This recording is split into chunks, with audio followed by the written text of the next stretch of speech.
여러분 코로나로 정신이 없습니다. 많은 분들이 어려워하고 있고 또 해외에서도 또 특별히 미국에서도 많은 교민분들이 한국에 들어오기도 어려운 상황이고 또 마스크를 구하기도 어려운 상황이고 또 전 세계 물류 시스템들이 많이 가동이 되고 있지 않기 때문에 원활하게 여러 필요한 생필품들을 구하기 어려운 시기입니다. 그러나 시간이 지나면 이 코로나의 여파도 지나가겠죠. 뭐 한 달 후에 끝날지 두 달 후에 끝날지 또 백신 개발이 딜레이돼서 뭐 몇 달 후에 끝날지 우리가 알 수는 없지만 분명한 것은 이 코로나의 여파도 끝이 나게 될 것입니다. 그러나 이 코로나가 끝나고 나면 우리에게 맞닥뜨려지는 새로운 환경들이 기다려지고 있습니다. 국제사회가 이렇게 큰 어려움을 경험하고 나면 나중에 대책 회의들을 하게 되겠죠. 앞으로 이런 일이 일어나게 되면 우리가 어떻게 해야 될까? 또 어떻게 해야 이러한 일들을 효율적으로 막을 수 있을까? 이런 여러 가지 뭐 G20 회의가 될 수도 있고 또 다자간 협의가 될 수도 있지만 어쨌든 국제 공조들이 점점점 일어나게 될 것입니다. 그리고 또 그와 맞물려서 우리가 경험하게 될 사회는 4차 산업시대의 한복판으로 들어가게 됩니다. 우리가 4차 산업시대 그러면 뭐 이런저런 이야기를 많이 들어봐서 나름대로의 견해들이 있겠지만 4차 산업시대 또 그리스도인들은 어떠한 신앙생활을 해야 될까? 또 4차 산업시대와 맞물려서 디지털 감시 시대가 우리에게 다가올 가능성이 굉장히 높습니다. 물론 편리함이라는 이름으로 다가올 것입니다. 안전이라는 이름으로.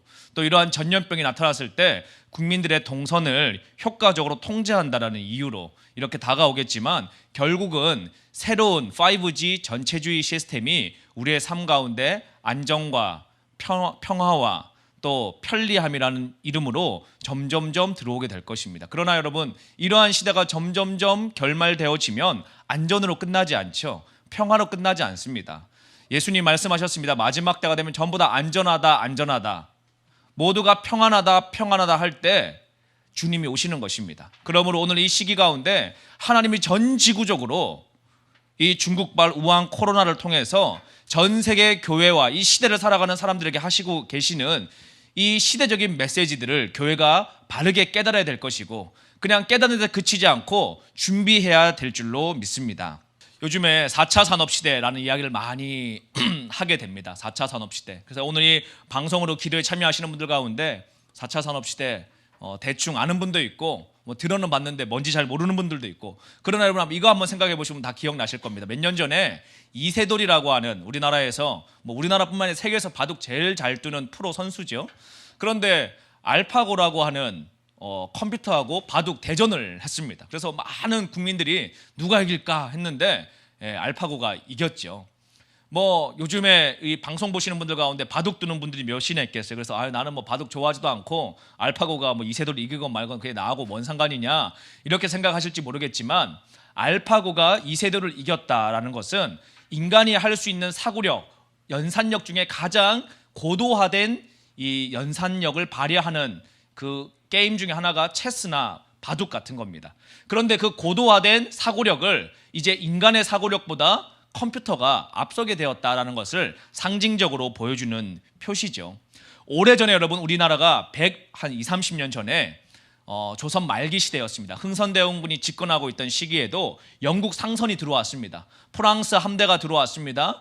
우리에게 개화를 하라고 문을 똑똑똑 두드렸죠. 그러나 조선은 잠들어 있었습니다. 그래서 그 상선의 광화도에 와서 문을 똑똑똑 하는 게 무슨 의미인지를 몰랐어요. 그래서 그때 우리 뭘 하고 있었느냐? 돌멩이 던지고 화살 쏘면서 상선을 불지르고 그 상선이 도망가면은 다 같이 척화비를 세우면서 정신 승리를 하고 있었습니다. 그런데 여러분 우리가 정신 승리를 하고 있을 때 옆나라 일본은 뭐 하고 있었습니까? 메이지 유신을 통해서 이미 근대식 교육을 준비하고 있었습니다. 무엇이죠, 여러분? 다가올 미래를 준비하고 있었다는 것이었습니다. 그 근대식 교육을 받고 자라난 다음 세대들이 수십 년이 지난 후에 이 조선이 멸망당하고 어떠한 형태로 들어왔습니까? 바로 조선 총독부의 관리인들로 들어오게 됩니다. 다시 말하면 우리에게는 아픔이지만 우리가 만약에 그 시기에 다가올 미래를 미리 알고 준비했다 그러면 우리가 조선의 일제 치하를 경험하는 것이 아니라 오히려 훨씬 더 강력한 대한민국으로 나아갈 수도 있었다라는 가정이 있죠. 그런데 여러분 이번에 일어났던 이 알파고의 사건은 제가 책을 한 4, 5개월 전에 본 것 같은데 이지성이라고 하는 작가가 쓴 에이트라는 책을 한번 읽어보니까 그분의 작가의 표현에 의하면 흑선이다. 마치 이 우리 조선 말기에 들어왔던 흑선과 같이 이 앞으로 다가오는 시대가 엄청나게 극변하는데 오늘 이 시대에 사람들이, 한국 백성들이, 한국에 있는 이 시민들이, 교육계가, 정치인들이, 기업인들이 깨닫지 못하면 여러분, 당시 조선의 여러분 안악내들이 뭔 죄를 지었어요? 그냥 눈 뜨면은 개울가 가서 빨래하고 나무 캐다가 밥 짓고 아이들 키우고 그렇게 살았습니다.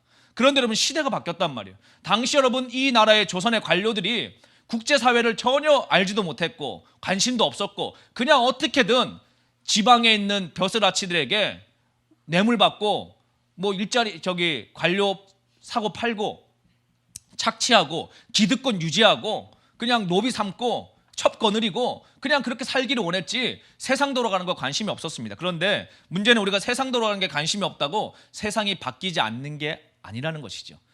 오늘 우리가 경험하게 될 이 알파고의 사건은 이제 이 코로나가 잠잠해지고 또 뭐 지금 많은 기업들이 아마 4월 달 이 회사채가 한국에도 돌아오고 5월 달에 뭐 돌아오고 6월 달, 그래서 아마 올해 여름이 지난 100년 가운데 가장 뜨거운 여름이 될 거다.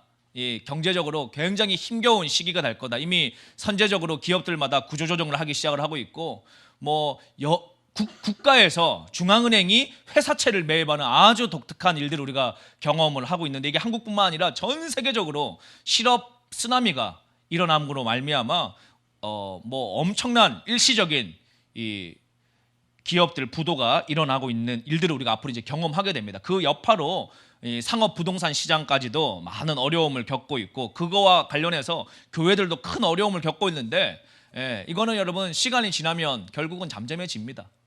시간이 지나면 다시 원상복귀가 돼요. 그게 6개월 만에 돌아올 거냐 1년 만에 돌아올 거냐 3개월 만에 돌아올 거냐의 시간의 차이지 시간이 지나면 돌아옵니다. 그런데 여러분 시간이 지나고 나면 우리는 맞이해야 될 미래가 있죠. 그것은 바로 우리가 깨닫건 깨닫지 못했건 다가올 변화의 시대를 우리는 특별히 이 시대에 우리 다음 세대들 오늘 학교도 못 가고 온라인으로 뭐 개학한다라는 이런 초유의 사태를 들으면서 나는 어떻게 해야 되나 다들 고민하고 있는 이 가정과 교회들 가운데 오늘 이 강의를 통해서 여러분들의 이 다가올 시대를 준비할 수 있는 영적인 인사이트가 열릴 수 있기를 원합니다. 자, 사진 한 장을 보여드리겠습니다.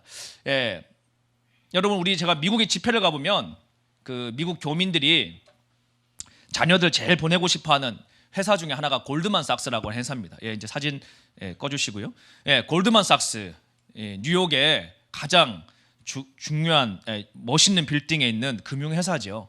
그래서 이제 부모들이 뭐 나는 이민 1세대로 가서 세탁소도 돌리고 뭐 바느질도 하고 열심히 해서 자녀가 좋은 대학에 진학을 하고 대학원을 나오고 뭐 골드만삭스나 또 지금은 없어졌지만 뭐 과거 미국의 유수한 그런 은행권에 취직을 하게 되면 부모들이 기뻐합니다. 그래서 왜 기뻐하십니까? 물어보면 왜 기뻐하겠어요? 월급 많이 주니까 기뻐하는 거죠. 그러면 왜 여러분 우리가 월급을 많이 받는 게 기쁠까요? 너무 당연한 건데 제가 물어보니까 월급을 많이 받으면 왜 기쁠까요? 월급 많이 받으면 생존력이 높아진다라고 생각을 하는 겁니다.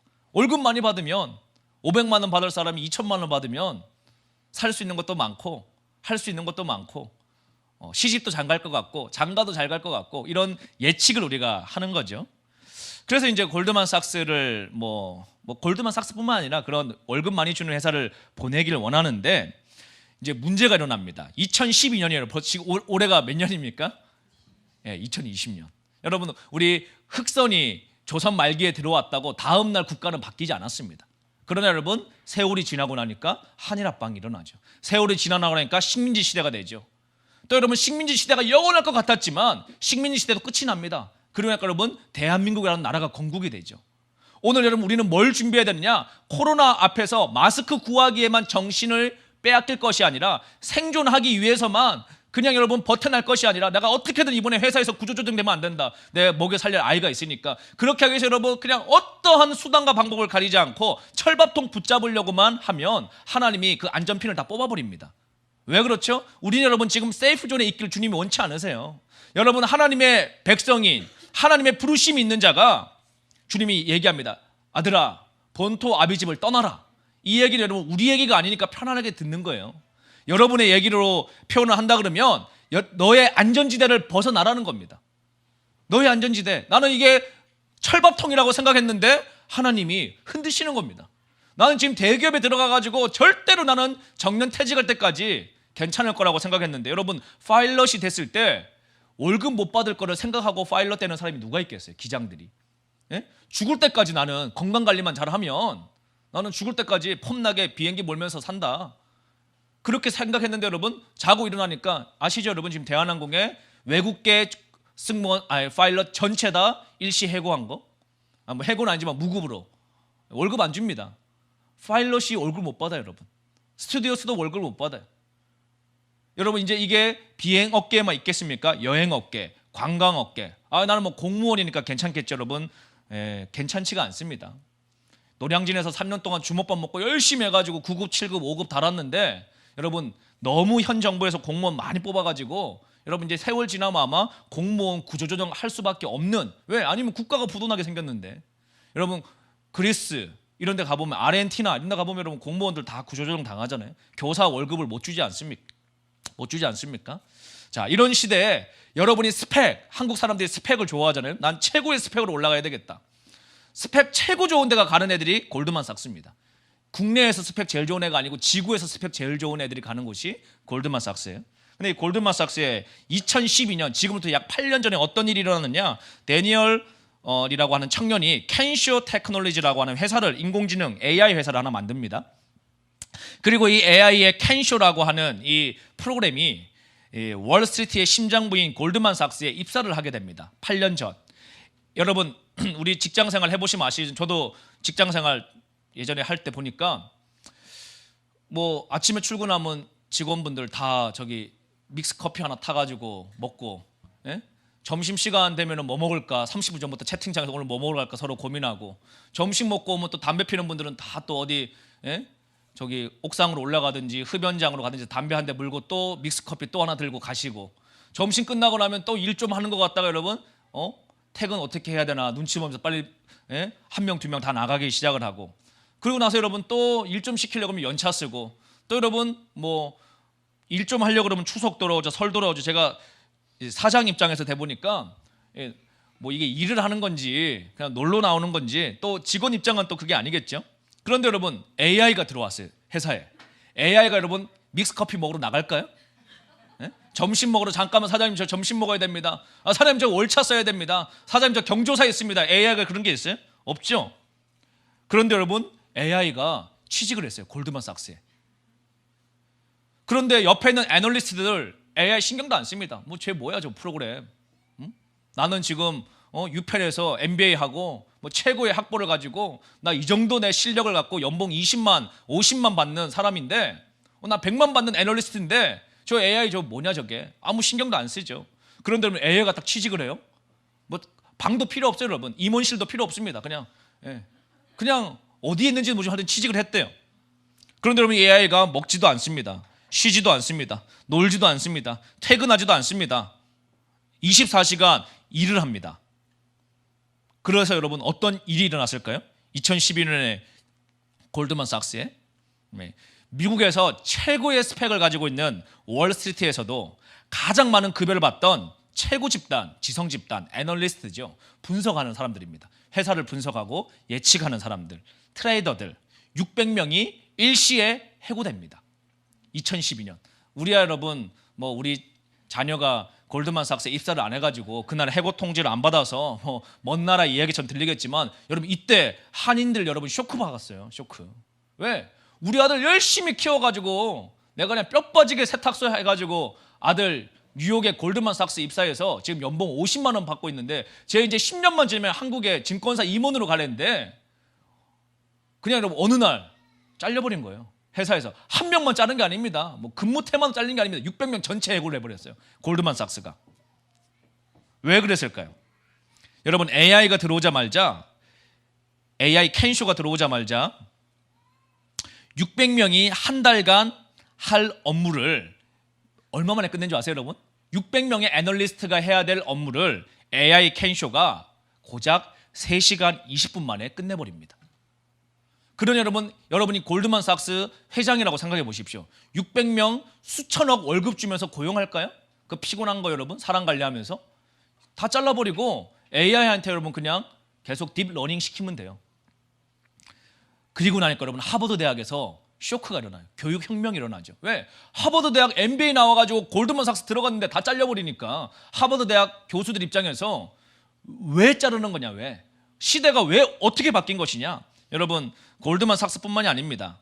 다음 페이지 한번 보여드리면 이 IBM의 왓슨이라고 하는 컴퓨터는 얘는 의사입니다. 의사, 컴퓨터 의사예요. 미국의 최고의 암병원인 메모리얼 슬론의 이제 암센터에 이 AI가 레지던트로 입사를 하게 됩니다. 그리고 나서 환자에 대해서 정보를 공부하기 시작을 합니다. 여러분 우리 대학병원 가보시면은 전문의 달고 대학병원 교수 되려고 그러면 학부 때부터 시작해서 한 20년 해야 돼요. 교수 달려고 그러면, 그렇죠? 그것도 여러분 굉장히 빨리 다는 겁니다. 대학병원에 교수를 여러분 40대 초반에 다는 게 뭐 한 번도 여러분 그냥 스트레이트로 쭉 가는 겁니다. 그러면서 이제 레지던트 겪고 인턴 겪고 여러분 뭐 이제 쭉쭉쭉 겪어가지고 전문의가 되는데, 그리고 이제 환자를 많이 보면은 그게 경험이 쌓여서 우리가 명의라고 그러는 거죠. 제가 예전에 어디 수술할 때 보니까 라식 수술도 2,000명 수술한 사람 가격이 다르고 3,000명 한 사람 다르고 5,000명 한 사람 다르고 다 다르더라고요. 그래서 왜 다를까? 많이 라식 해본 사람은 안전하다고 사람들이 믿는 거죠. 그렇죠? 그런데 여러분 이 AI가 입사를 한 다음에 그 인간이 여러분 사람이 암 진단을 낼 때 대학병원 교수 가운데 이 80% 정도를 평균적으로 암 진단을 내린다고 그럽니다. 그러니까 대학병원은 뭐 우리나라의 5대 대학병원 가도 5명 중에 1명은 놓친다는 거죠. 80% 정도의 암 진단을 내려요. 그런데 여러분 AI가 이 어느 날 취직을 해가지고 환자 정보를 쭉 공부를 하기 시작을 해요. 딥러닝을 합니다. 그리고 나서 여러분 딱 결과물을 내는데 방광암 91%, 췌장암 94%, 대장암 98%, 자궁경부암 100%의 진단 정확도를 내립니다. 이게 2011년 얘기예요. 9년 전 얘기. 자, 왓슨이라고 하는 이 AI는 8,500개 미국에 있는 병원의 모든 임상 기록을 다 딥러닝합니다. 120만 편의 의학 논문, 400만 건 이상의 의료 특허 정보, 1억 명 이상의 임상 정보, 2억 명 이상의 생체 정보를 학습해 버립니다. 자, 그러니 여러분 사람하고 이 컴퓨터하고 여러분이 병원 가가지고 검사 받고 싶을 때 사람한테 가고 싶을까? 이 컴퓨터한테 여러분 암 진단 맡기고 싶어요. 당연히 여러분 컴퓨터한테 맡기겠죠. 자, 이게 어떤 일로 우리나라에 일어났냐? 2016년입니다. 대한민국은 빅5 병원 하면 서울대학교 병원, 연세대학교 병원, 또 아산병원, 또 어디 있습니까? 성모병원, 그 다음에 삼성병원 이렇게 있죠. 이게 빅5 병원입니다. 여러분 과천에 성남에 있는 길병원은 빅5가 아니에요. 물론 거기도 큰 대학병원이지만. 그런데 여러분 과천 길병원에서 이 왓슨을 여러분 스카웃을 해요. 미국에 있는 IBM 왓슨을. 암 진단하는데 대한민국 최초로 왓슨을 도입합니다. 자, 그리고 여러분 다음에 어떤 일이 일어났을까요? 환자들이 서울대병원 갔다가 암 진단 받으면 쇼크 먹죠.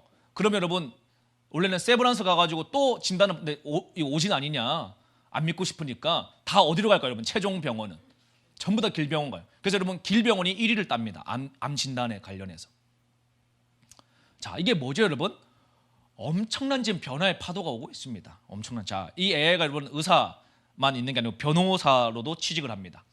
이 AI가 로스라고 하는 미국의 가장 오래된 로펌에 로스라는 이 AI가요 미국의 최고 로펌에 취직을 해요. 베이커 앤드 호스테틀러라고 하는 이 로펌인데 1776년 이후에 그러니까 미국이 건국되고 독립선언을 하고 나서 생긴 243년치의 재판 모든 기록을 학습해 버립니다. 자, 여러분 아무리 하버드대 법대 나오고 여러분 미국 변호사 따도 243년치 판례기를 어떻게 외웁니까? 그거 보다가 여러분 돌아가시지. 그렇죠? 또 봐도 여러분 우리 학교 다닐 때는 공부해 보셔서 아시죠? 한자 시험 중학교 때 공부하고 나면 여러분 그 다음 시험 도덕 시험 되는 순간에 여러분 시험지 제출하면서 같이 우리 잊어버리잖아요. 예? 열심히 막 선생님이 시험지 주기 전까지 외웠다가 막 외운 거 나오면 막 쓰고 답안지 제출과 동시에 여러분 우리는 실시간으로 기억이 사라지지 않습니까? 그런데 여러분, 이 AI는 243년치의 재판 기록을 다 기억을 하고 있어요. 자, 여러분, 우리가 변호사한테 재판을 의뢰를 하면 되게 이제 뭐 조그마한 민사 사건 말고 좀 괜찮은 로펌에 맡기면 이 판례 분석을 해줍니다, 변호사들이.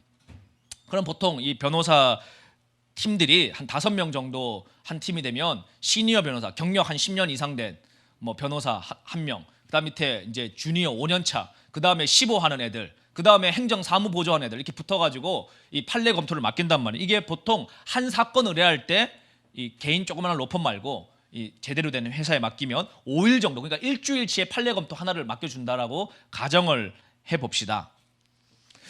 자, 5일 동안에 5명의 고급 인력에게 많은 돈을 주고 판례 검토를 맡겼는데, 이 AI 로스가 취직을 하니까 5일 동안에 고급 인력들이 할 판례 분석을 얼마 만에 했을까요?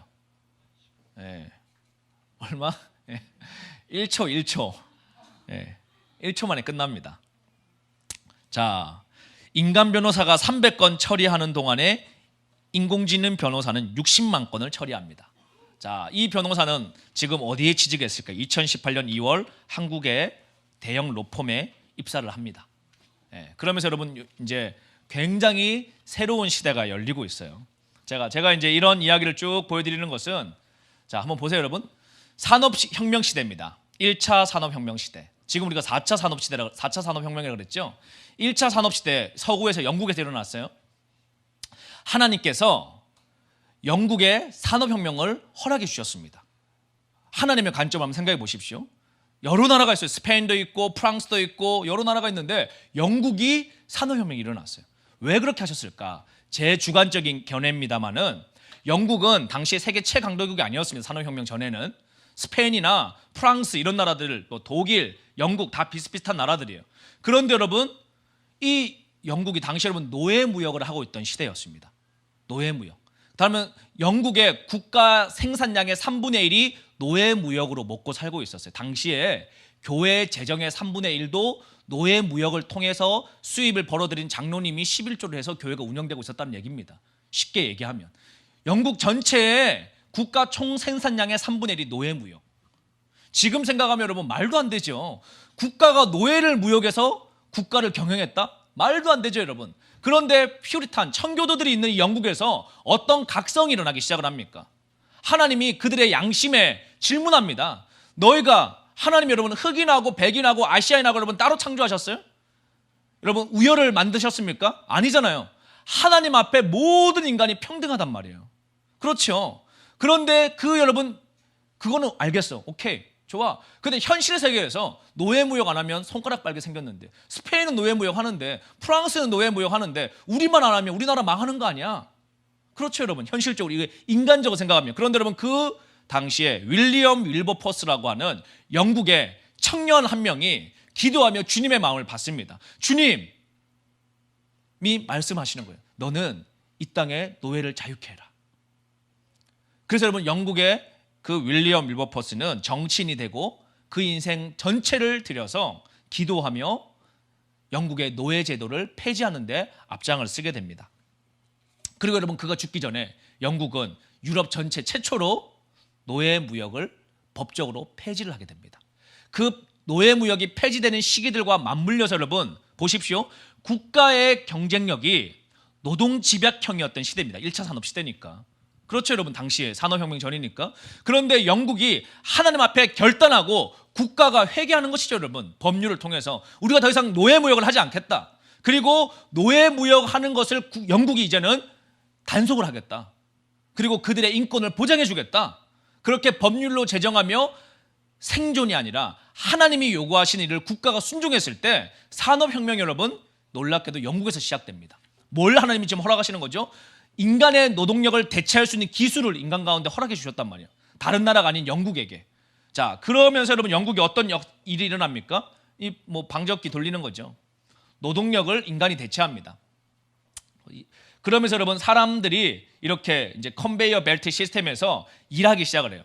과거에는 1차 산업혁명이니까 농사 짓고 살았는데 이제 앉아서 일을 해야 됩니다. 그러니 여러분 이 시대 이전에는 글자도 알 필요도 없고 뭐 지도자들이나 목회자들, 당시 이 영국 사회나 유럽은 여러분 목회자가 일반 학부 과정 위에 신학이 있었기 때문에 최고 헬라어, 히브리어, 모국어를 3-4개씩 해야 되는 최고의 이 지도자급 외에는 사실은 일반 평민들은 글자할 필요가 없어서 농사 짓고 뭐 곡괭이질 하니까. 그런데 이제 공장에서 일을 해야 되니까 근대식 교육이 필요하기 시작을 했습니다. 그래서 여러분 우리가 지금 경험하고 있는 월요일 날 학교 가야 되는 이 시스템이 이때부터 도입이 시작된 거예요. 서구에는. 여러분 우리나라 조선 100년 전에 월요일 날 학교 갔습니까? 예? 농사 지었지 무슨 학교를 가요, 여러분. 우리가 여러분 지금 당연하게 3월이면 개학을 해야 되는데 왜 개학을 안 하냐? 아침에 눈 뜨면 보육원에 보내고 어린이집 보내고 학교 보내고 대학생은 대학교 가고 해야 되는데 왜 학교가 안 열리냐? 이게 여러분 우리에게 익숙해진 지가 100년이 안 된다는 거예요. 인류 가운데 200년, 300년도 안 되는 시스템입니다. 그리고 지금 우리는 변화의 파도를 맞이하고 있어요. 이게 여러분 근대식 교육입니다. 자, 일본은 여러분 우리보다 훨씬 앞서서 메이지 유신을 통해서 근대식 교육을 했습니다. 그리고 그 변화하는 산업혁명 시대의 근대화를 먼저 이뤄냈죠. 그리고 나서 우리가 정신 승리하고 있을 때 남자애들이 상투를 매야 되냐 말아야 되냐 이거 가지고 노론 서론 싸우고 있을 때 지금 우리하고 똑같아요, 여러분. 지금 대한민국 상황하고 전 세계가 지금 급변하고 있는데 우리만 여러분 여의도 안에서 지들끼리 머리 쳐박고 싸우는 겁니다. 누가 더 더럽냐 이거 지금 싸움하고 있는 거예요, 여러분. 다 둘 다 똥 묻어놓고 둘 다 네가 더 더럽냐 누가 더 냄새나냐 이거 싸움하고 있는데 여러분 지금 지구 전체가 바뀌고 있단 말이에요. 이 쓰나미가 끝나고 나면 이 여러분 코로나가 여파가 끝나고 나면 전 세계적인 변화가 올 텐데 이번에는 이 한국교회가 정신을 차려서 이 쓰나미에 쓸려 내려가지 않고 고난당하지 않고 부흥의 파도를 서핑을 탈 수 있는 나라로 일어날 수 있기를 원합니다. 자, 보세요, 여러분. 그래서 이 근대식 교육이 시작됐는데 자, 이 산업혁명 때는 핵심 가치가 증기기관이에요. 그리고 여러분 우리 육체의 힘을 기계가 대체해버립니다. 그러니까 제일 필요한 건 IQ 검사를 했었어요. 그때부터. 야, 노동력은 여러분 이 산업혁명 전에는요 쉽게 말하면 대기업에서 뭐 대기업도 없었지만 그때는 대기업에서 공채를 한다고 한번 할 때 직무검사가 다른 게 아니었습니다. 쉽게 말하면 쌀가마니 던져주고 오래 뛰는 놈을 뽑는 거예요. 왜? 걔가 노동력이 제일 강하니까. 그런데 여러분 산업혁명이 끝나고 나니까 쌀가마니 던져주고 뛰는 거는 이제 그렇게 우리 직원 안 뽑죠. 뭘 뽑습니까? 직무검사, AI, 그러니까 사고력을 검사한단 말이에요. 그런데 여러분 이제 4차 산업시대가 온다라는 얘기는 이미 왔는데 무슨 얘기냐? 사고력, 컴퓨터가 우리보다 사고를 더 잘해요. 우리의 사고력보다 컴퓨터가 더 앞서버립니다. 그러면 여러분 우리는 다 대체됩니다. 앞으로 다 대체돼요. 지금이 여러분 막 택시 기사분들이 데모에서 막아보겠지만 여러분 10년 후 자율주행 시대가 오면 여러분 데모해도 어쩔 수 없어요. 지금이야 뭐 데모해가지고 쏘카고 뭐 타다고 뭐 이런 거 뭐 이렇게 뭐 국회의원들이 그냥 머리 싸매가지고 망치 두드리고 막을지 몰라도 여러분 이제 10년 후에 자율주행 시대 오면은 어떻게 할 겁니까? 버스 기사, 트럭 기사, 택시 기사, 자율주행 시대 오면 어떻게 할 거예요, 여러분? 나는 열심히 아침에 눈 뜨면 세차하고 엔진오일 잘 갈고 청소 열심히 하고 고객들에게 열심히 하고 했는데 눈 떠보니까 세상이 바뀌는 겁니다. 골드만삭스 들어가냐고 문제가 있어요. 여러분 열심히 공부해가지고 세계 최고 스펙 다 쌓아가지고 연봉 50만짜리 회사 들어갔는데 아침에 눈 뜨니까 해고 통지서 오는 거죠. 이런 시대가 우리에게 옵니다. 그래서 여러분 연세대학교 총장, 고려대 총장이 이미 아는 거죠. 해외 석학들하고 놀아보니까 야 지금 한국은 전혀 준비가 안 돼 있구나. 글로벌 경쟁력에 완전히 지금 우리는 뒤처지고 있구나. 여러분 지금 하버드 대학 의대는요. 과거에 있던 의학 과정을 다 온라인상으로 그냥 공개해버렸습니다. 왜? 이건 필요 없다 더 이상. 그러면 지금 하버드 의대생들은 뭘 가르치느냐? 의료기술을 가르치는 게 아니라 여러분 다른 걸 가르쳐줍니다. 다가올 시대에 새로운 생존력을 알려주는 거죠. 자, 그런데 여러분 오늘 이 시대에 일반 시민들 어떻게 세뇌교육당해서 노예같이 살아가고 있냐? 노예는 아니죠. 스스로가 발에 족쇄가 없으니까. 그런데 여러분 정확하게 보면 노예입니다. 어떤 노예냐? 디지털 기기의 노예예요. 뉴욕의 지하철에 어느 한 흑인입니다. 제가 뭐 흑인을 비하하고 그런 건 아니고요. 근데 여러분 지금 핸드폰이 배터리가 방전이 됐나 봐요. 그래서 여러분 어떻게 힘들게 저 위에 충전을 하는 걸 꽂았습니다. 근데 그 충전하는 순간만큼도 뭔가를 먹어야 되는 거예요. 스마트폰을 통해서. 그래서 여러분 한쪽에 이어폰 듣고 있는 거 보이시죠? 이게 여러분 미국에만 일입니까? 우리나라도 마찬가지죠.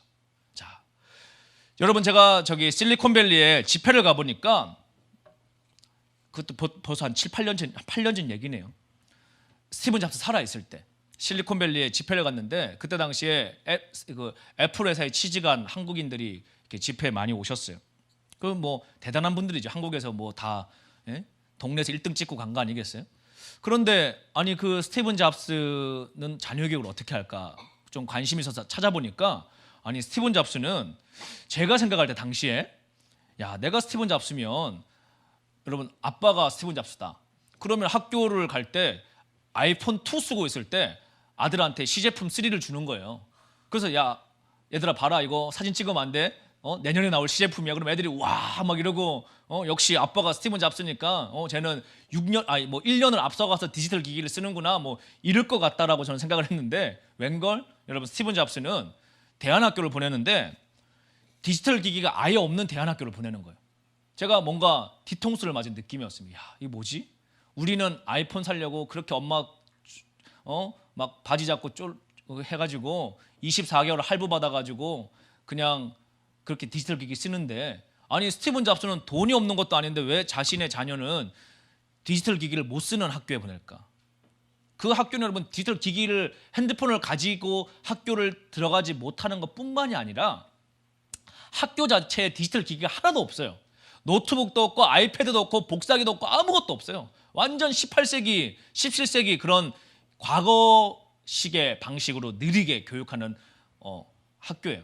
도서관에 여러분 책을 찾으려 걸려도 우리는 뭐 다 검색해가지고 도서관 가지도 않죠. 그냥 네이버 검색을 하지. 그런데 여러분 도서관에 가서 책을 찾으려고 해도 책 검색 컴퓨터가 없어요. 그래서 여러분 사다리를 들고 그 재벌집 아들이 도서관에 먼지를 털면서 책을 찾아가지고 힘들게 찾습니다. 복사를 해야 되는데 숙제를 하려면 복사기가 없어요. 손으로 필사를 해야 돼. 여러분 그냥 사진 찍으면 될 것 같은데 그 짓을 하고 있는 학교에 수십만 불을 주고 애를 보내더란 말이에요. 제가 궁금한 거죠. 아니 스티븐 잡스는 왜 저럴까? 아는 겁니다, 여러분. 앞으로 다가오는 시대는 디지털 노예예요, 여러분. 그래, 노예예요, 노예. 자기만 노예라고 생각하지 않을 뿐이지. 누가 필요합니까? 이 디지털 기기를 철학적으로 이해할 수 있는 사람들이 필요로 한데 그 사람들은 어릴 때부터 디지털 기기에 길들여진 노예화된 사람들이 아니라 이것을 통해 도구적으로 활용할 수 있는 사고력이 있는 사람들이 필요로 한 거라는 것을 알고 있는 겁니다. 그렇죠, 여러분? 그런데 한번 잘 생각해 보십시오. 디지털 기기 이제 영상 꺼주시고요. 디지털 기기가 여러분 이렇게 해서 사람들이 막 요즘에 그래서 막 열풍이 불어요. 다음 시대 우리가 어떻게 경쟁력을 가져야 되느냐, 어떻게 우리가 성장을 해야 되느냐, 우리가 어떻게 해야지 승리할 수 있느냐 막 하는데 교회 다니고 오늘 이 방송으로 참여하는 분들은 축복이라고 저는 생각합니다. 왜냐하면 여러분 앞으로 다가오는 시대에 가장 경쟁력 있는 집단이 누구냐면 예수님 잘 믿는 집단이에요. 제가 왜 그런가를 그냥 기승전결 얘기 안 해주고 하면 이렇게 사람들이 이해를 못하니까 잘 이제 설명을 해드리겠습니다.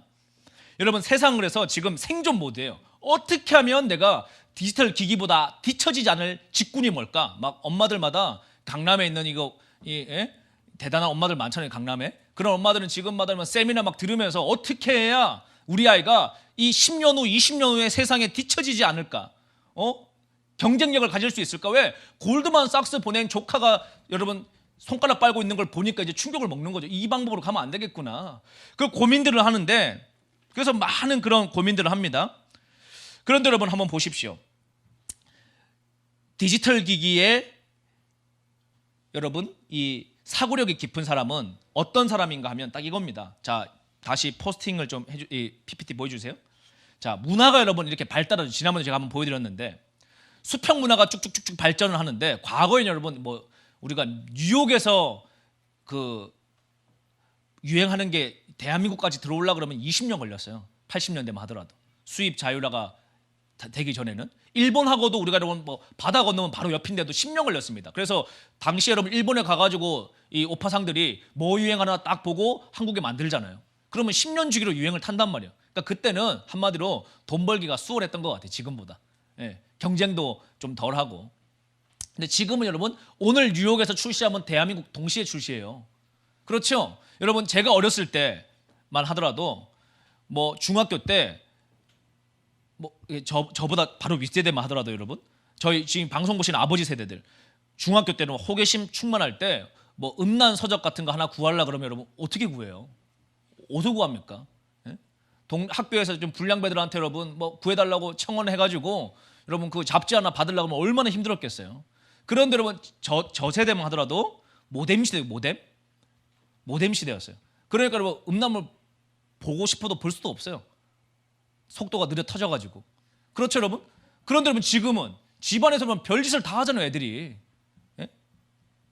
그러니 여러분 이 죄가 전파 속도가 급격하게 올라가고 있다는 건 다니엘서의 말씀에 뭐라고 그럽니까? 마지막 때가 되면 사람들의 왕래가 빨라지고 지식의 정보가 속도가 빨라지죠. 우리 지금 그 시대를 폭증하고 있는 겁니다. 지금 얼마나 지식의 양이 폭증하고 있는가 하면요, 인류가 평생 동안 쌓아놓은 지식보다 1년에 증가하는 총량이 더 많은 시대를 살고 있어요. 그런 시대에 하나님의 형상이 다 무너지죠. 다 무너져. 지금 뭐 엠번방 사건 이런 게 그런 거 아닙니까 여러분? 정말 소돔보다 더 추악한 나라가 지금 대한민국 땅 아니에요 여러분. 예? 뭐 유아, 무슨 뭐 소아 이런 애들을 대상으로 성적인 무슨 그런 뭐 입에 담을 수 없는 짓들을 하면서 많은 사람들이 그 일에 방조하고 동참하고 그렇게 한다는 것 자체가 여러분 정말 뭐 어떻게 우리가 그냥 뭐 옷을 다 찢고 싶을 만큼 괴로운 대한민국의 모습 아닙니까? 그리고 그것을 여러분 특정인에 대한 분노로 풀서는 안 되죠. 이것이 여러분 오늘 이게 이 시대의 영성이라는 겁니다. 우리의 현 주소라는 겁니다. 이 시대의 지금 병이라는 거예요 여러분. 병. 이 시대적인 암세포가 이렇게까지 퍼졌다는 겁니다. 우리도 모르는 사이에 어느 날 뚜껑을 딱 열어봤더니 그냥 암이 가득한 거예요 여러분. 이 시대 다음 세대들 머릿속에. 우리 애는 아니겠지? 이제 여러분 저 조사하면 여러분 막 뭐 초등학생, 중학생, 유치원생 수두룩 나오지 않겠어요 여러분? 사회 저명인사 뭐 별별 사람 다 나오지 않겠어요? 그러면 다 그냥 여러분 주홍글씨처럼 그냥 잡아서 교도소 넣고 여러분 뭐 소년원 집어넣으면 끝납니까? 사람의 마음이 안 바뀌는데 절대 안 바뀝니다. 이거 근본적으로 고치는 길이 오늘 이 시대에 살아가는 교회들의 생존 능력을 뛰어넘어 경쟁력을 뛰어넘어 부르심으로 가는 길인데 설명해 드리겠습니다. 모두가 유행을 타요. 그래서 오늘 이 방송 보는 우리 다음 세대들 다 인스타그램 하죠. 인스타그램 딱 들어가면 아침에 뭐가 나와요 여러분? 딱 세 가지가 나옵니다. 어떤 인스타를 뒤져봐도 팔로우를 해도 딱 세 가지 중에 하나예요. 육신의 정욕, 이생의 자랑, 안목의 정욕. 이걸 레벨업하는 게임입니다. 자, 육신의 정욕, 이생의 자랑, 안목의 정욕 어떻게 레벨업하느냐? 나 5,000원짜리 여러분 밥 먹었다 사진 찍어서 올려요. 그러면 다른 친구가 나 6,000원짜리 찍어서 올려. 그럼 나는 다른 친구가 2만 원짜리 찍어 올려. 그럼 깨갱하고 손 드는 거죠. 그렇게 대학교를 갔는데 어떤 애가 25만 원짜리 식사를 딱 찍어 올려. 그러면 두 팔 드는 겁니다. 그러면 어떤 친구가 여러분 미국 가가지고 뭐 어디 뭐 미쉐린 50만 원짜리 찍어 올려. 그러면 이제 그 동네 이제 정복된 거예요 이제 나는. 그렇죠? 자, 내가 이제 맨 처음에 뭐 이랜드 옷 사 입었습니다. 찍어서 올려요. 그러다가 유니클로 사 입어서 올립니다. 그러다가 뭐 쭉쭉쭉 올라가다 여러분 나중에 뭐 명품 찍어 올리면 끝나는 거죠. 내가 동네에서 여러분 친구들하고 놀이터 놀다가 이제 여러분 어디 뭐 호화 유람선 타고 1등석 비행기 타고 뭐 크루즈 타고 그런 거 찍어 올리는 겁니다. 그러면서 뭐 하는 거예요 여러분 지금? 이세의 자력과 육신의 정욕과 안목의 정욕을 충족을 하는 거예요.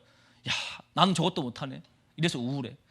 저 친구는 저렇게 나보다 못생겼는데 병원 가가지고 다 뜯어 고치고 시집장 가가지고 저렇게 지금 어디 몰디브에 발 담그고 나는 지금 주방에서 지금 배추절이 담그고 있으니 이게 내 인생이 뭐냐? 이러면서 막 푸념하는 겁니다. 아침부터 인스타 보면서 저 중학교 때 분명히 나보다 저 키도 작고 못생겼는데 어떻게 제가 저렇게 됐냐? 응? 막 이런 막 생각을 하는 거죠. 그러면서 여러분 뭐 하는 거면 불만, 불평, 감사치 못한 조급함, 짜증, 화 이런 것들을 계속적으로 먹는 거예요, 여러분. 여러분 그게 이 세상 공중 권세 잡은 귀신들이 하는 역사입니다. 귀신을 여러분 막 피 흘리면서 여러분 뭐 저기 옛날에 뭐 전설의 고향처럼 막 뭐 다리 내놔라 이러고 나오면 여러분 얼마나 우리가 다 귀신을 다 피하겠어요. 그렇게 안 나와요 귀신이. 요새 하도 세련돼가지고 인스타그램으로 포장돼서 우리 아이들의 여러분들의 마음을 빼앗는단 말이에요. 아침에 눈 딱 뜨면 꽂히는 거예요 여러분. 아 나도 백 사러 가야 되겠다. 나도 이거 먹으러 가야 되겠다. 또 TV 딱 틀면 여러분 또 뭐 충전합니까? 육신의 정욕, 이생의 자랑, 안목의 정욕. 채널 돌릴 때마다 계속 홈쇼핑 아줌마가 나와서 이거 안 사면 죽는다고 막 협박하잖아요 여러분. 그러면 또 사야 되고 사고 나면 카드값도 내야 되고 여러분 사실 없어도 되거든요.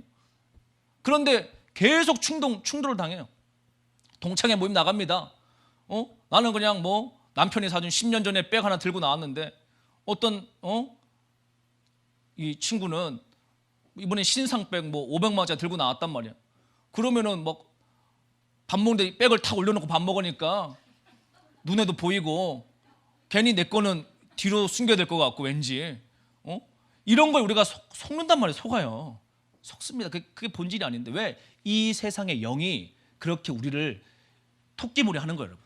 어디로 올라가라고? 바벨탑 꼭대기로 올라가라고. 야, 너 더 올라가. 저기 올라가면 행복할 거야. 너 더 올라가. 저 꼭대기 지금 올라가 행복할 거야.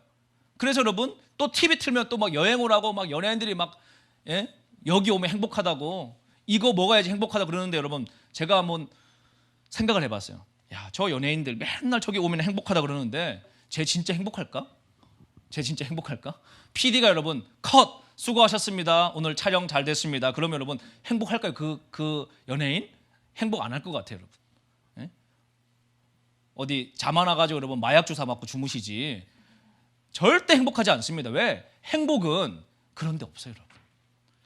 성경이 딱 말해줍니다. 행복은 어디에 있느냐? 하나님을 경외하는 자에게 있어요. 그런데 이것을 말해주지 않는다면 이 시대가 정교조 선생님 여러분 행복이 하나님 경외하는 데 있다고 그러겠습니까? 예? 기업인 때려잡자 그러겠지 애들한테. 목회자 때려잡자 그러겠지. 예? 지도자 때려잡자 그러겠지. 아이들한테 분노를 심어준단 말이에요. 절대 그 방향으로 이 나라는 회복될 수 없습니다. 그래서 여러분 우리는 뭘 해야 돼요? 이런 이생의 자랑, 육신의 정욕, 안목의 정욕, 성경에 딱 한마디로 얘기합니다. 이러한 것들, 이 세상을 사랑하지 말라. 이 세상을 사랑하는 자들에게는 하나님의 영이 그 안에 없느니라. 여러분 우리 두 주인 섬기면서 신앙생활 할 수 있나요? 예, 종교인으로 살 때는 양심이 화인 맞아가지고 몰라요. 그냥 주일날 교회 가고 월요일날은 세상 살아가면서 살고 당연한 거지 뭐. 내가 10년 동안 출석했으니 교회 개근하고 11조도 안 떼먹었으니까 주님이 이제 10년 차 됐으니까 막 흔들어 복을 주셔가지고 나도 월요일부터 좀 직장생활 잘 되고 월급도 많이 받아야지 맨날 그런 간증 들으면서 교회 다니는데 여러분 되냔 말이에요. 하나님은 그런 데 관심이 없으신데. 하나님 여러분 우리 좋은 아파트 살게 하려고 십자가 달리신 거 아니에요. 예? 주공 아파트 재건축하게 해주시려고 주님이 십자가 달리신 거 아니라고요. 그건 우리의 소원이지. 그런데 여러분 우리가 그렇게 종교생활을 하고 있으니까 주님이 흔들어 깨우시는 겁니다. 자, 그래서 우리가 어떻게 해야 되느냐? 우리 여러분 사람들이요 다 이런 걸 주워 먹고 살아요. 이게 다 뭔 MSG냐? 영적인 MSG인데 이색의 자랑과 안목의 정욕과 육신의 정욕을 자극하는 MSG. 이걸 딱 먹으면 어떻게 되죠? 효과가 바로 드러납니다. 어떻게 드러나느냐? 제가 여러분 요새는 그래도 뭐 날씬하지 않지만 그냥 표준이라고 하기에는 제가 조금 살이 있는데 이 배둘레임이 좀 있어가지고 어쨌든 여러분 제가 과거보다는 살이 좀 빠졌어요. 예. 그 한참 제가 이제 외국 집회 돌아다닐 때 뭐 가면은 뭐 얼마나 잘해주시겠어요. 음식을 상다리 부러지게 해주시니까 목사님이 그냥 무조건 다 먹으라고 먹는 게 도와주는 거다. 그러니까 저야 뭐 맛있게 다 먹었죠. 먹고 나니까 여러분 저는 원하는 거는 그 몸매가 아니지만 정직하게 허리 사이즈는 먹은 대로 나오잖아요. 그래서 야 이거 어떡하나 그래도 여러분 이게 피곤하고 습관이 들리니까 시차도 안 맞고 그냥 계속 먹는 겁니다. 가면은 먹고 설교하고 그리고 또 과거에 이제 제가 결혼하기 전에 집 앞에 맥도날드랑 버거킹이 있었거든요. 집 들어가는 입구 쪽에. 그러니까 밤에 집회 끝나고 새벽 1~2시나 이렇게 오면은 허기가 막 지잖아요. 그러면 저도 모르게 맥드라이브 들어가는 거예요. 그리고 그 야심한 밤에 이런 뭐 빅맥 세트 하나 시켜가지고 차에서 막 그냥 또 집에 와서 먹으면 부모님도 혼나니까 그거 막 먹고 이제 안 먹은 척하고 들어가는 거죠. 그래도 아침에 눈 떠보면 어머니가 알아요. 예, 뭘 먹고 잤다는 거를. 눈이 안 떠져 막 눈이 부어 있고 막 이러니까 얼굴이 막 퉁퉁 부어 있으니까. 여러분 제가 원하는 거는 날씬한 몸이에요. 건강한 몸이에요. 그런데 여러분 실상은 병들어 가는 몸이죠. 왜 그렇습니까? 먹은 대로 우리는 살게 돼 있어요. 먹은 대로. 여러분 우리 오늘 이 기도에 참여하는 분들 가운데 다 마찬가지입니다. 나 이 코로나 시기 가운데 생명을 주님께 드리고 싶습니다. 뭐 다 아멘하죠, 여러분. 그거 뭐 노하는데 이 기도에 들어온 사람들 누가 있겠어요? 나 정말 주님 오실 때 마라나타 주 예수여 오시옵소서 전심으로 예배하고 싶습니다. 아멘. 주님 저도 그렇게 하고 싶습니다. 나도 주님 앞에 생명을 드리고 순종하며 살고 싶습니다. 아멘. 그러고 싶습니다. 마지막 때까지 배도하지 않고 끝까지 믿음 지키고 싶습니다. 아멘. 그러고 싶습니다. 여러분 베드로도 주님 앞에 여러분 절대로 저는 배신하지 않겠습니다. 그게 여러분 진심이었어. 베드로 진심. 립 서비스한 거 아니었습니다. 그런데 여러분 목에 칼 딱 들어오니까 배도하잖아요. 그렇죠. 그게 우리의 연약함이에요. 여러분 막 나는 금식하겠습니다. 여러분 금식하려고 결단하면 갑자기 여러분 누가 밥 먹자고 전화 오잖아요. 참 전 너무 신기해요. 막 결단만 하면은 누가 밥 사주겠대요. 막 평소도 여러분 식사 대접도 없는데 꼭 금식한다 그러면 또 누가 전화가 와요. 식사 대접 하겠다. 그래서 야 이게 참 희한하다. 여러분 보십시오. 뭘 마음 먹으면 딱 눈앞에 유혹이 생긴단 말이에요. 이럴 때 여러분 우리가 어떻게 해야 됩니까? 먹는 것을, 다시 말하면 영적인 보는 것 듣는 것을 이 시기 가운데 훈련하셔야 됩니다. 이 여러분 이 40일간의 우리 특별 기도의 시기 가운데 이제 얼마 안 남았는데 다음 주면 끝이잖아요. 이 시기가 남은 열흘만이라도 뭐 하셔야 돼요? 뉴스 보고 신문 보고 유튜브 보고 인스타그램 하고 TV 보고 광고 보고 라디오 듣고 이런 것 좀 다 끊으시고 뭐 하셔야 됩니까? 말씀 읽고 기도하는 거. 처음에는 맛이 없어요. 왜? 안 먹은 지 하도 오래돼가지고. 여러분 제가 인스턴트에 길들여져 있으니까 처음에는 유기농 이런 거 주면 여러분 이게 음식이냐? 이런 거는 토끼가 먹어야지 이런 저는 생각을 가지고 살았는데 언젠가 한번 오래전 얘기지만은 누가 이제 그런 건강한 음식만 한 며칠을 줘가지고 먹었는데 먹다 보니까 야 음식이 이런 맛이었구나라는 걸 제가 알게 되더라고요. 여러분 말씀도요. 처음부터 오늘 딱 기도회 끝나고 말씀 보면 이게 말씀이 잘 안 먹힙니다. 뭐 글자 뭐 검은 거 글자고 흰 거는 종인데 이게 막 보다 보면 침 흘리고 책상에 자고 있고 그런데 여러분 한 해보십시오. 3일 지나고 4일 지나고 5일 지나고 대신에 뭘 해야 돼요 여러분? 미디어를 끊고 말씀을 봐야 돼요. 왜? 우리가 여러분 정크푸드 많이 먹고 일식당 가도 회 안 먹고 싶습니다. 왜? 배가 불러서. 세상 영을 가득 머릿속에 집어넣고 말씀 들어가려고 그러면 영적인 배가 불러가지고 먹어지지가 않아요. 목사님 설교 들어도 여러분 꾸벅꾸벅 좁니다. 물론 여러분 피곤해가지고 조는 경우도 있죠. 그런데 여러분 대개는요 영적으로 병들어 있는 거예요. 정말 여러분 설교 시간에 조는 거 여러분 1, 20%는 피곤해서 존다고 제가 봐드리고 7, 80%는 영적으로 지금 상태가 안 좋은 겁니다. 정말 그래요 여러분. 왜? 조금 전까지 여러분 다 있다가 목사님 설교 딱 하면 그때부터 여러분 닭이 병들듯이 쓰러져요. 그러다가 언제 딱 끝났냐 축도하는 순간에 다시 회복됩니다. 그게 뭡니까 여러분? 영이 지금 병들어 있는 거죠. 어떻게 됩니까? 미디어 금식하셔야 돼요. 그리고 뭐 해야 됩니까? 기도와 말씀을 집중적으로 먹어야 됩니다. 그 시기 가운데 성령의 충만함이 우리 심령 가운데 변화되는 것이죠. 자, AI 시대에 생존하려고 사람들 발버둥 치잖아요. 그래서 막 시중에 책들이 많아요. 이렇게 하면 생존할 수 있다. 이렇게 하면 생존할 수 있다. 자, 교회는 생존하기 위해서 존재하는 공동체가 아닙니다. 뭐죠? 부르심을 위해서 나아가는 곳입니다. 자, AI가 못하는 거 제가 여러분 설명해 드릴게요. 책에도 없습니다. 이런 거는. AI가 절대로 모방 못하는 거. 몇 가지가 있는데 오늘 이걸 우리는 키워야 돼요. 그게 뭐냐? 공감하는 능력입니다. 공감하는 능력. 어떤 공감이죠? 주변의 이웃의 아픔을 공감하는 능력. AI가 눈물을 흘릴 수가 없어요. 물론 여러분 뭐 기술로 눈물 뒤에다 넣어놓고 이렇게 흐르는 연기는 하겠지만 공감할 수는 없어요. 왜? 심장이 없기 때문에. 하트가 없으니까. 영이 없으니까. AI는 공감할 수가 없어요. 다시 말하면 긍휼히 여기는 마음을 가질 수 없습니다. AI가 못하는 게 있습니다. 용서할 수 없습니다. 왜? 이거는 성령의 역사이기 때문에. AI가 못하는 게 있습니다. 사랑할 수 없습니다. 그리스도의 그 아가파오의 사랑을 절대 AI가 할 수 없습니다. 그래서 이 마지막 시대가 다가올수록 우리 교회가 다음 세대가 해야 될 것이 무엇입니까? 사랑하는 연습을 해야 돼요. 어떤 사랑? 첫 번째로는 가정 안에서 사랑하는 연습, 교회 안에서 사랑하는 연습, 이웃집과 인사하는 연습. 그런 것들이 여러분 앞으로 다가오는 시대에 제가 확신하건대 부르심을 향한 하나님 나라의 경쟁력이 됩니다. 여러분 어느 회사 직군에 과장으로 부장으로 올라갈 승질 대상자들은요 다 똑같아요. 스펙이. 그렇죠? 그러면 누가 올라갑니까? 기본이 분명한 사람, 헌신되어져 있는 사람, 성품이 올바른 사람, 사랑할 수 있는 사람, 옆에 있는 동료의 공감을 얻을 수 있는 사람, 리더십 있는 사람. 그걸 누가 키워야 됩니까? 지금 여러분 스마트폰 보면서 자기만 인스타그램 보면서 나만 하는 이 시대에 나만 서울대 가면 되고 나만 의사 되면 되고 나만 과학자 되면 되고 나만 변호사 되면 돼. 수단 방법 갈 필요 없고 무조건 하면 돼. 이게 지금 오늘 시대 아니에요, 여러분? 엄마 아빠가 거짓말하고 사기치고 뭐 위조하고 뭐 사문서 위조하고 별짓거리 다 해도 우리 딸내미 의대 보내면 돼. 뭐 법원에 걸려도 배째라 나는 그냥 나는 정의다. 뭐 이러고 사는 시대 아닙니까, 여러분? 그리고 그런 얘기하면은 뭐 막 그냥 막 다 달라붙어가지고 뭐 공격하고 막 내려앉히고 하는 시대 아니에요? 그래서 다 숨죽이고 피해볼까봐 움츠려 들고 있는 시대 아니에요, 여러분? 이럴 때 누가 일어나야 됩니까? 진짜 기독 청년들이 일어나야 됩니다.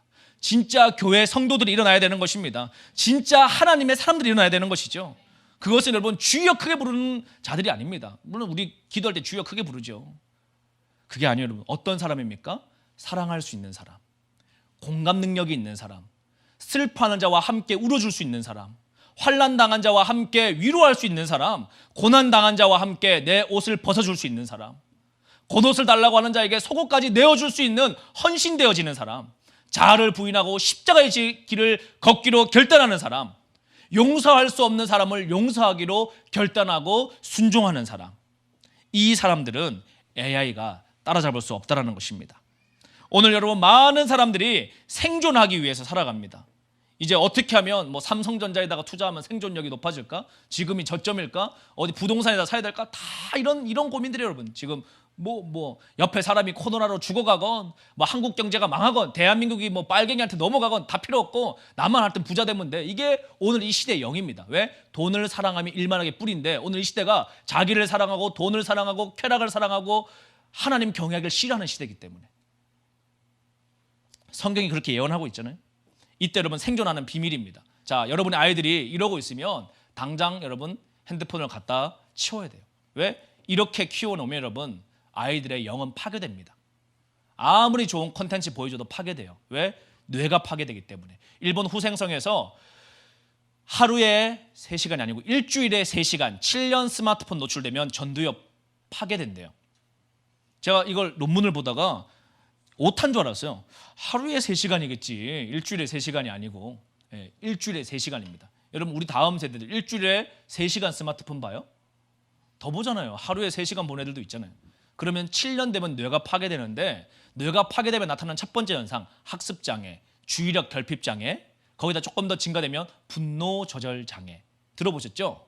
요즘에 옛날에 없었던 우리 어른들 과거에 분노 조절 장애라는 병 들어봤습니까? 그냥 성격이 뭐 맞다 이러고 그냥 끝냈지. 그런 사람도 별로 없었지만은 그런데 여러분 지금은 뭐 아침에 출근하다가 여러분 잘못 끼어들면 잘못하면 야구바따로 차 부셔져 있는 시대 아니에요, 여러분? 골프채로 막 사람 들고 나오고 막 크랙션 울려도 여러분 한 번 울리고 끝나는 게 아니고 막 20번, 30번 막 울리는 시대 아니에요? 이럴 때 여러분 스마트폰을 아이들 손에서 뺏고 어떻게 해야 됩니까? 기도와 예배하는 아이들로 키워야 돼요. 야, 기도해! 이러고 엄마가 스마트폰 보면 될까요?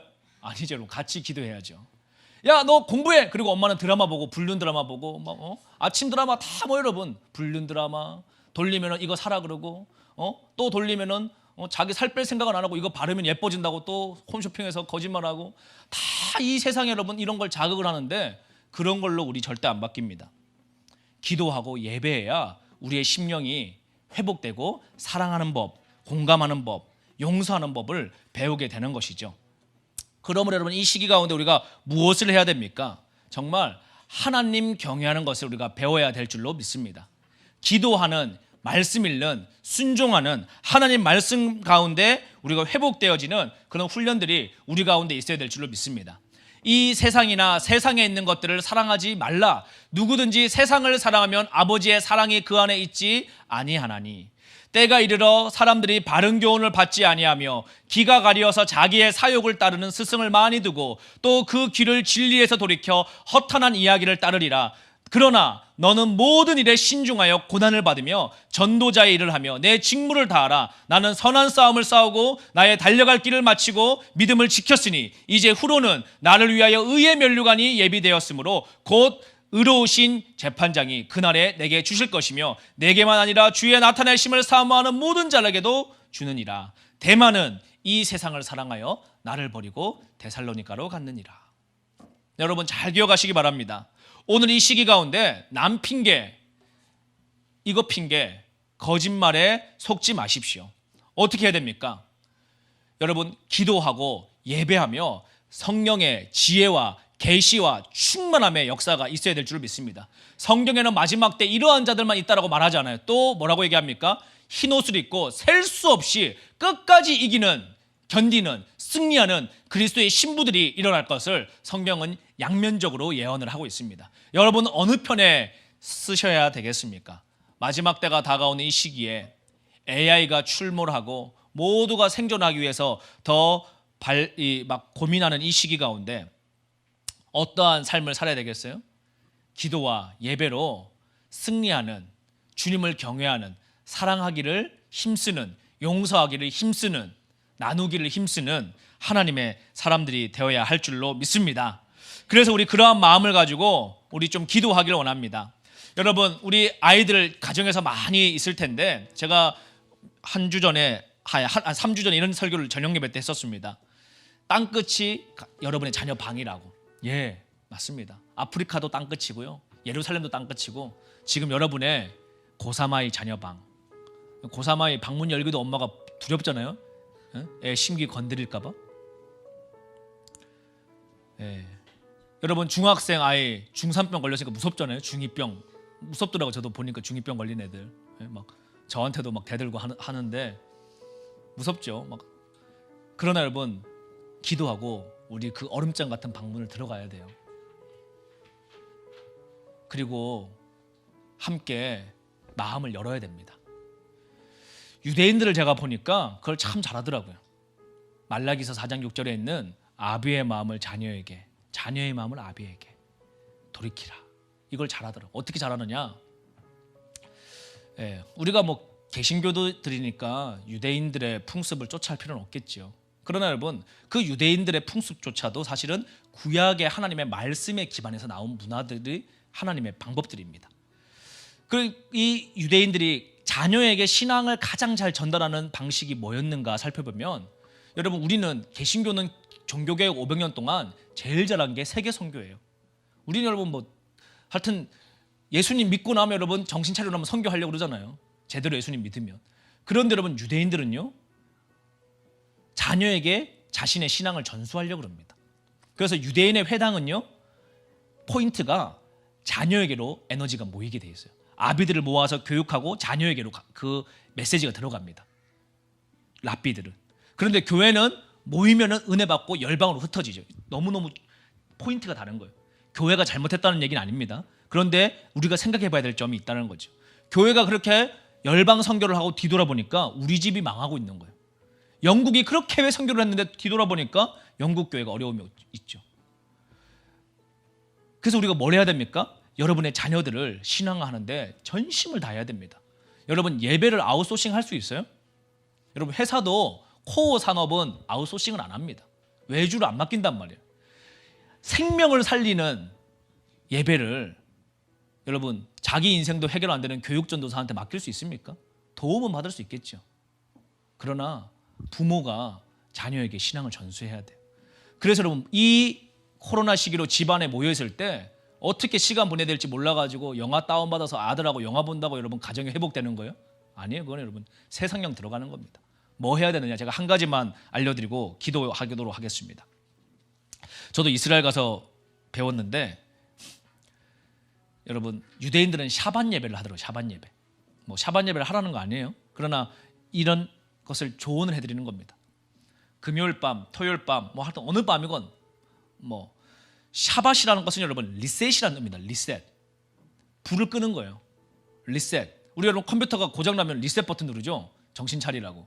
우리 일주일 동안 정신없이 살다가 온 가족들이 그냥 또 정신을 삽니다. 토요일 날 연락에 부부싸움하고 주일날 애들 데리고 교회 가고 이렇게 산단 말이에요. 그런데 유대인들은 그렇게 하지 않더라는 것이죠. 회당에 모이기 전에 리셋을 해요. 온 가족이 모여서. 그 리셋이 무엇입니까? 엄마는 빵을 만들어 놓고 포도주를 준비하고 아빠는 집 청소를 하고 아이들과 함께 온 가족이 모입니다. 그리고 해가 저물면 다음날 해가 뜰 때까지 뭘 하죠? 한 주간 있었던 모든 이야기를 나눕니다. 이번 주에 배운 바이올린을 아빠한테 연주해주고 엄마는 이번 주에 있었던 어려운 점을 남편에게 토로하고 그러면서 마음에 있는 것들을 다 나눠요. 한이 생기지 않도록. 그리고 여러분 아비가 가정의 축복권이 있잖아요. 요새는 뭐 다 맘먹는 시대라 가지고 뭐 그냥 서로 막 머리 쥐어잡고 싸우는데 하나님은 가정을 질서 있게 지으셨습니다. 그래서 여러분 아빠가 아내를 축복해 주는 것이죠.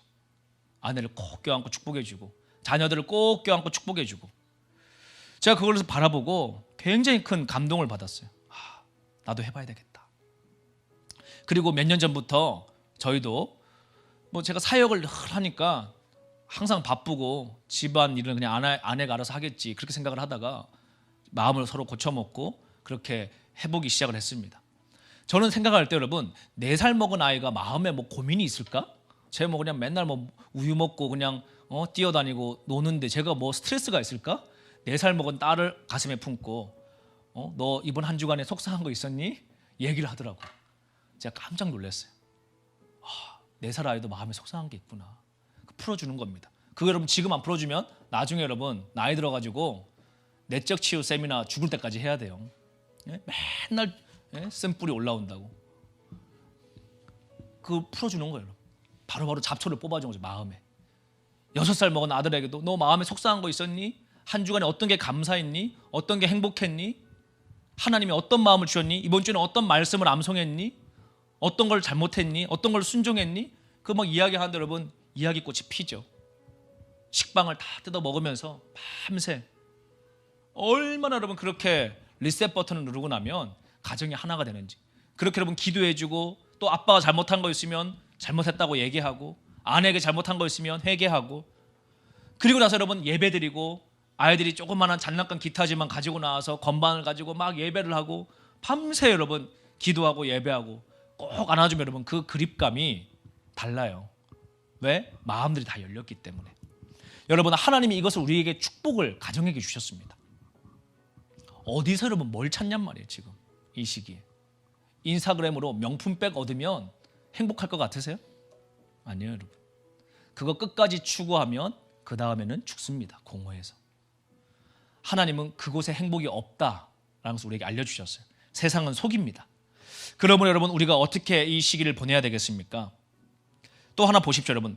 개인도 가정도 회복되죠. 이 방식으로. 영국이 노예제도를 폐지했을 때 하나님이 국가적인 기름을 부으시죠. 물론 산업혁명 이후에 영국에 흑암이 있습니다. 뭐 좋은 점 잘못된 점 또 기독교 선교의 흑암도 있을 수 있습니다. 여러 가지. 그러나 여러분 대세의 바람을 보시란 말이에요. 영국이 생존을 포기하고 부르심을 잡았을 때 하나님의 주권적인 섭리가 영국에 기름을 부으시고 어떻게 세계 선교 100년을 감당하게 했는지 아브라함 링컨이 미국의 여러분 1차 대각성 운동, 2차 대각성 운동이 일어남으로 말미암아 미국이 연합되어지고 통일되어지고 남북과 이 미국 전체가 그러면서 여러분 또 3차 대각성 운동이 일어나면서 여러분 선교의 열매가 학생 자활 운동이 일어나기 시작을 하고 서구에 여러분 기도 운동이 일어나기 시작을 하고 그 당시에 은혜 받았던 자들이 다 조선 땅 들어온 거 아닙니까? 그렇게 여러분 하나님이 하시는 이 흐름, 역사의 흐름을 보시란 말이에요. 여러분 지금 이 시기에 하나님이 한국교회가 선택하기 원하는 것입니다. 생존할래? 부르심을 향해서 갈래? 너희들 교회들아 11조 지금 성도들 안 와가지고 재정적으로 다 어렵습니다 여러분. 저희 선교단체도 뭐 여러분 오프라인 모임이 없잖아요 여러분. 다 어려워. 그러나 하나님 물어보시는 겁니다. 생존할래? 부르심을 향해 갈래? 아브라함이 본토 아비 집을 떠나라. 이거는 주님이 이 명령이에요. 생존할래? 부르심을 향해 갈래? 아브라함은 결단합니다. 갈 바를 알지 못했으나 하나님 말씀을 청종하여 발걸음을 뗍니다. 하나님이 그 발걸음을 보시며 그를 의롭다 여기십니다. 여전히 부족하죠 여러분. 아브라함 온전한 사람이 누가 있겠어요 여러분. 하나님이 그렇게 말씀해 주는데 불구하고 사고 쳐가지고 이스마엘 놓잖아요. 그럼에도 불구하고 하나님이 붙잡고 가시더란 말이에요. 그 인생 가운데. 우리 한국교회가 지금 뭘 결단해야 됩니까? 이 코로나 시기 가운데 어떻게든 억울하죠 여러분. 한국교회가 코로나 퍼뜨렸나요? 아니잖아요. 그러나 여러분 예수님은 억울한 것을 해명하지 않으셨어요. 누군가는 억울해도 죽어야 됩니다. 누가 죽어야 부활합니까? 그리스도의 교회가 이 사회에 여러분 억울하지만 침묵하고 기도하고 주님 앞에 헌신되어서 눈물로 변화될 때 내 권리를 포기할 때 여러분 공무원들이 다 양심이 있는 사람들인데 모르겠어요 여러분? 윽박 지른다고 여러분 전도의 길이 막히죠. 오히려 여러분 이럴 때 더 헌신적으로, 더 여러분 아예 민망해서 예배 방해 못할 정도로 더 철저하게 우리가 지키면서 여러분 전도의 길들을 열어나가야 돼요. 그리스도의 사랑의 복음 전할 지혜로운 자들이 일어나야 될 줄로 믿습니다. 하나님이 이 시기에 여러분 우리가 생존하기 위해서 결단하지 않고 부르심을 향해서 결정할 때 그게 무엇입니까? 저는 2,500만 북한 주민들을 섬기겠나라고 한국교회가 헌신하는 걸 믿습니다.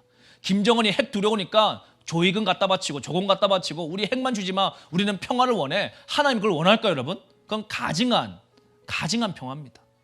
정말 가증한 평화죠. 아, 북한도 교회가 있으니까 봉수교회하고 대한민국 교회하고 뭐 연합 예배 드리면서 그냥 적당하게 김일성 태양신도 숭배하고 이 땅에 만문신도 숭배하고 그냥 뭐 다 우리가 뭐 연약한데 그러고 살자. 하나님 그거 허락하시겠어요? 여러분 절대 허락하지. 그 길로 가면 하나님 이 나라 완전 초토화시키고 리셋 버튼 눌러버립니다. 새로 시작하라고. 그렇게 여러분 두드려 맞고 초토화되고 가는 길이 아니라 어디로 가야 됩니까? 하나님, 우리는 흑암과 빛이 함께 할 수 없고 바알과 예수님 믿는 자들이 함께 할 수 없고 북한의 주체사당과 자유민주주의가 함께 할 수 없습니다.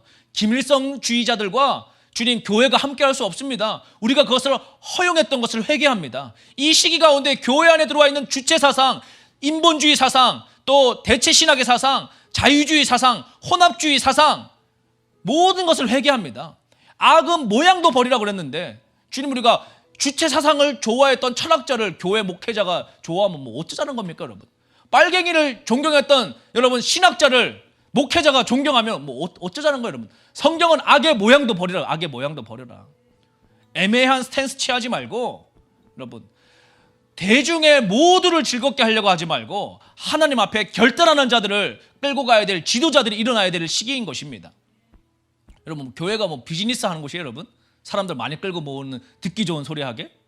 눈치 보느라고 여러분 이쪽도 맞추고 저쪽도 맞추고 여러분 사꾼이죠 사꾼. 예? 떨어진 양말 신고 다닌다고 여러분 예? 건강한 목회자입니까? 예? 양말은 기어서 신고 말은 바르게 해야죠. 하나님이 하라고 하신 말씀. 그러므로 우리가 오늘 한국교회가 깨어서 기도하기를 원합니다. 정말 주님 아버지 오늘 이 시기 가운데 한국교회가 생존이 아니라 부르심을 향해서 나가기 원합니다. 2,500만 북한 주민들 대한민국 땅에 어려움 당한 이 수많은 이 시대를 한국교회가 아픔으로 알고 나의 죄악인 줄로 알고 회개하며 애통해하며 기도하며 우리가 예수로 새 마음 받기를 원합니다. 그때 주님 우리 가운데 사랑하는 능력을 회복시켜 주십시오. 용서하는 능력을 회복시켜 주십시오. 공감하는 능력을 회복시켜 주십시오. 십자가에서 내가 죽고 예수로 부활되는 생명을 누리게 하여 주시옵소서. 우리 그러한 마음을 가지고 주여 부르짖고 통성으로 기도하며 나아가겠습니다. 주여